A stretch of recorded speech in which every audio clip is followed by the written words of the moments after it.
네, LA에서 기록적인 코로나19 신규 감염자 수를 기록하는 등 수치가 점점 더 나빠지고 있습니다. 이로 인해서 캘리포니아주 전체적으로는 의료 시스템의 붕괴까지 우려가 되고 있는 상황입니다. 이 정치인들이 모이지 말라라고 해놓고 자신들의 그 권고를 어겨 논란이 일고 있는데요. 어제 이 네덜란드의 이 LA 카운티 슈퍼바이저 스토리를 전해드렸었는데 북가주에서도 정치인 2명이 똑같은 일을 지금 하고 있어 논란이 되고 있습니다. 또 실리콘밸리의 대표 기업이 본사를 텍사스주로 이전한다는 소식입니다. 오늘은 이러한 소식을 전해드리겠는데요. 박현경 기자. 네, 안녕하십니까. LA에서는 어제 코로나19 신규 감염자가 거의 7,600명 정도가 나왔습니다. 이 신규 감염자 수치도 그렇지만은 양성 판정이 빠르게 높아지고 있는 것 같아요. 네, 코로나19 신규 확진자가 늘어나는 게 보다 많은 사람들이 검사를 많이 해서 그런 거라면 그나마 긍정적인 면으로 볼 수 있겠습니다만 네. 지금은 그게 아닙니다. 양성 판정 비율이 급격하게 늘어나고 있습니다. LA 카운티는 어제 양성 판정 비율 12%에 달했습니다. 아이고. 그러니까 10명이 검사를 받았다고 하면 1명꼴로 양성 판정을 받는 셈입니다. 이게 지난주 화요일만 하더라도 7%였는데요. 불과 일주일 만에 12% 가까이 올랐고요. 그리고 캘리포니아주 전체로 봐도 상황은 심각합니다. 일주일 평균 양성 판정 비율이 6.5%입니다. 이건 선거일 11월 3일만 하더라도 3.2%였는데 그때에 비해서 2배 가까이 뛰었습니다. 네. 양성 판정 비율이 높아진다는 건 매우 우려스러운 부분인데요. 캘리포니아주 전체적으로 지금까지 감염자 124만 명 이상이고 또 사망자는 19,300명 이상에 달하고 있습니다. 이렇게 돼서 문제가 되는 건 역시 병원에 병상이 모자랄 수 있다. 이제 이런 얘기겠죠. 네, 맞습니다. 이 캘리포니아주 병원은 그 어느 때보다 코로나19 감염자로 빠르게 차는 상황입니다. 네. 지난달 30일 월요일을 기준으로 캘리포니아주 병원 입원 환자는 4흘 연속 최고치를 기록했습니다. 코로나19 감염자 8,240명이 병원에 입원한 상황인데요. 네. 이전 최고치를 기록했던 지난 여름 7,170명이었는데 그때보다도 15%나 더 많은 수치입니다. 이렇게 된다면 하루 입원 환자 증가세도 엄청날 것 같은 느낌이 드는데 이 캘리포니아주 병원 입원 환자 순에 이 순 증가세도 그렇게 늘어났다면서요.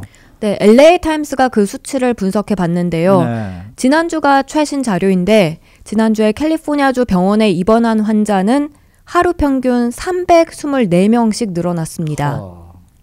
이것도 지난 여름과 비교해 보면 무려 2배 더 높은 증가세를 나타낸 겁니다. 네. 지난 6월 말 당시 하루 평균 173명의 입원 환자가 증가했는데요. 상황이 훨씬 더 나빠진 걸 알 수 있습니다. 이런 추세가 지속되다간 당국이 우려하는 대로 병원이 꽉 차게 되고요.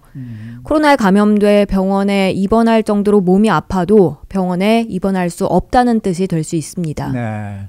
입원 환자 가운데서도 이 중환자실이 수용 능력을 초과하는 것은 이제 시간 문제다라는 얘기까지 나오고 있어요. 네, 앞서서도 말씀하셨습니다만 한인 의사와 간호사들 얘기를 들어보면 병원에서 코로나19 입원 환자 가운데 상황이 급격히 나빠져서 중환자실 쪽으로 옮겨가는 환자가 확실히 많이 늘어났다고 해요. 네. 그만큼 중환자실도 점차 차게 되는 거고 이런 상황이 계속되면 부족 사태가 벌어질 수밖에 없습니다. 게빈 뉴섬 캘리포니아 주지사는 이곳 남가주 지역을 꼭 집어서 중환자실 부족을 우려했습니다.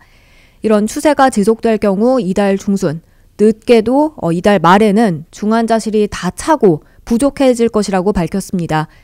특히 크리스마스 이브 24일에는 남가주 일대 병원의 중환자실 병상이 수용 능력의 107% 찰 것이라고 말했는데요. 네. 수용할 수 있는 100%를 초과해서 부족해질 것이 거의 확실시 된다는 전망입니다. 무엇보다 코로나19 치료에 있어서 팬데믹 초반보다 분명히 개선된 점이 있는데도 불구하고 이렇다는 건 너무 많은 감염자가 발생하고 있고 그렇게 병원에 입원하고 또 중환자실로 가는 비율이 너무 빠르다는 평가입니다. 네. 어제 이 시간에 이곳 LA 카운티 슈퍼바이저가 이제 식당에서 야외 식사 금지를 결정해 놓고 본인은 식당에 가서 이 식사를 해서 논란이 일고 있다는 소식을 전해드렸는데 이 캘리포니아주에서 또 비슷한 내용이 또 나왔어요. 네, 이번엔 북가주 쪽입니다. 네. 북가주 지역 2명의 정치인들이 논란의 중심에 섰는데요. 먼저 첫 번째는 샌프란시스코 시장입니다. 런던 브리드. 샌프란시스코 사상 첫 흑인 여성 시장으로 유명하죠. 네. 런던 브리드 샌프란시스코 시장은 지난달 7일 프렌치 런드리 식당에서 식사했습니다. 네, 이 프렌치 런드리 익숙하죠. 바로 개빈 뉴섬 주지사가 찾았다가 문매를 맞았던 바로 그 식당입니다. 뉴섬 주지사가 생일 파티에 참석했던 그 나파밸리에 위치한 이 식당에서 런던 브리드 샌프란시스코 시장도 다른 생일 파티에 갔다 온 것으로 확인됐습니다. 식당 안에서도 뉴섬 주지사가 식사한 곳과 거의 같은 시기에 그러니까 부분적으로 실내이자 또 부분적으로 야외인 공간이었습니다. 그것도 뉴섬 주지사가 11월 6일 금요일에 갔었는데 런던 브리드 시장은 바로 그 다음 날 7일 토요일에 거길 다녀왔습니다. 뉴섬 주지사가 갔다 온 다음 날이면은 시기적으로 좀 논란이 있을 수 있는 그런 날이네요. 네, 그러니까 한창 정치인들이 나서서 네, 밖에서 네. 모이지 말아라라고 나가지 당부할 말라, 때입니다. 나가지 생일 파티가 이 사교계 인사 고에티 로 루이의 60살 생일을 기념하는 자리였다고 합니다. 네. 이렇게 브리드 시장을 제외하고 7명이 더 모였으니까요. 논란이 될 수밖에 없습니다. 네. 아니 근데 그 시장 측은 그래서 뭐 입장은 어떻게 좀 밝혔어요? 일단 이 내용이 사실이라고 인정은 했습니다. 아하. 이 소식은 북가주 지역 언론인 샌프란시스코 크로니컬에서 먼저 보도를 했는데요. 네. 시장 사무실에서 그 대변인이 브리드 시장이 생일 파티에 참석한 게 맞다고 밝혔습니다. 하지만 그때 당시 그 프렌치 런드리 식당에서 모임이 작은 가족 생일 저녁 식사였다고 설명했습니다. 네. 다만 그게 3가구 이상이 모인 자리였는지 그 부분에 대해선 언급하지 않았는데요. 아하. 만약 함께 살지 않고 있던 3가구 이상이 모인 것이라면 캘리포니아 주 규정을 분명히 위반한 게 되고요. 근데 그 부분이 현재로서 명확하진 않습니다. 네. 그 샌프란시스코 시장 외에 또 다른 사람은 누구예요? 다른 한 명은 산호세 시장입니다. 샘 리카르토 산호세 시장은 다른 게 아니라 추수감사절에 자신의 부모님 집을 찾았다가 논란이 되고 있습니다. 네. 추수감사절에 부모님 뵈러 간 게 뭐 그리 큰 잘못일까 할 수 있겠습니다만 일단 이번에 상황이 굉장히 심각한 만큼 따로 살고 있을 경우엔 최대한 방문하지 말아달라고 당국이 강력하게 권장을 했었죠. 그랬었죠. 리카르도 시장은 부모님 집을 방문했고 이 집에는 5가구 이상이 모인 것으로 드러났습니다. 네. 5가구 이상 8명이 모였던 겁니다. 네. 다만 그 집의 뒷마당, 그러니까 그쪽 패디오 쪽에서 이제 야외에서 식사를 했고요.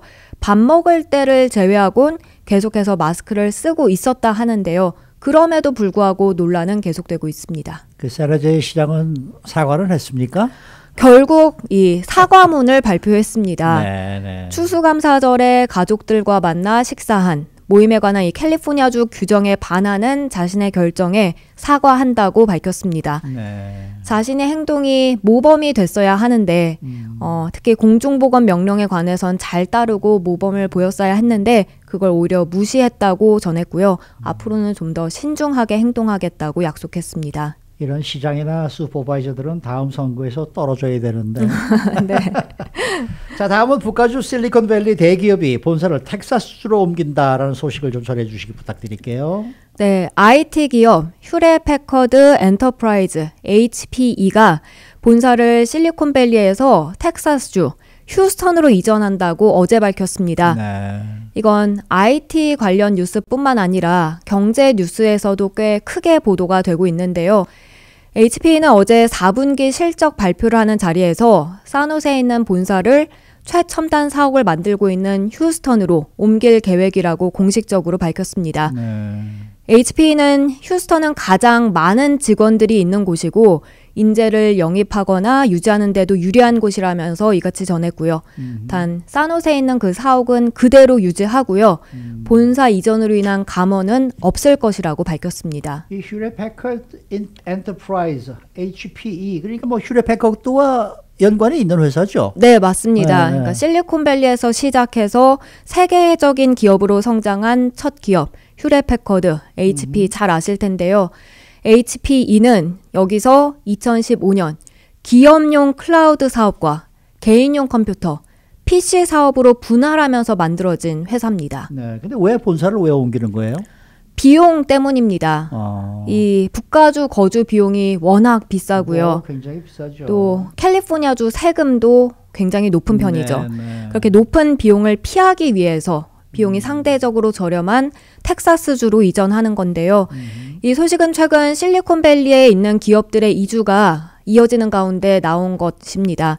한데 휴렛 패커드라는 그 이름이 가진 상징성 때문에 더더욱 주목받고 있습니다. 그렇겠죠. 근데 그 전에도 실리콘밸리 기업들이 좀 이전을 한 그런 저게 있나요? 네, 꽤 됩니다. 이 코로나19 팬데믹 후에 그 재택근무가 보편화된 상황 아닙니까? 네네. 그래서 비싼 거주비와 많은 세금을 감내하면서 실리콘밸리에 계속 머물 필요가 없다는 인식이 확산하고 있고요. 실리콘밸리 기업 이전 움직임은 가속화하는 추세인데요. 이미 이 데이터 분석 소프트웨어 업체 펠런티어 테크놀로지스가 올해 초 팔로알토에서 콜로라도주 덴버 쪽으로 본사를 이전했습니다. 네. 그런가 하면 펠런티어 공동 창업주인 조 론스데일이 만든 벤처기업 AVC도 역시 텍사스주 오스틴으로 이전했고요. 그런가 하면 클라우드 서비스 업체인 드롭박스도 오스틴으로 본사 이전을 결정한 상태인 것으로 알려지고 있습니다. 그런데 이걸 이제 실리콘밸리 기업으로만 국한하지 않고 일반 주민들로 확대해서 생각해 볼 수 있는데요. 네. 요즘 코로나19로 많이 지친 주민들이 다른 곳에 가서 살아보면 어떨까 그런 생각을 꽤 많이 하는 편입니다. 그럴 것 같아요. 좀 더 안전하고 세금도 적고 비용도 좀 적은 네네네. 그리고 캘리포니아주에서는 확실히 텍사스 주 쪽을 많이 선호하는 편입니다. 네. 그래서 실제로 한인들 사이에서 이전부터 이곳 캘리포니아주에선 텍사스로 많이 이사하는 경우를 볼 수 있었는데 요즘은 그걸 좀 진지하게 고려해 보거나 실제로 이사하는 경우가 좀 더 많아지고 있습니다. 네. 잘 들었습니다. 네, 고맙습니다. 박현경 기자였습니다.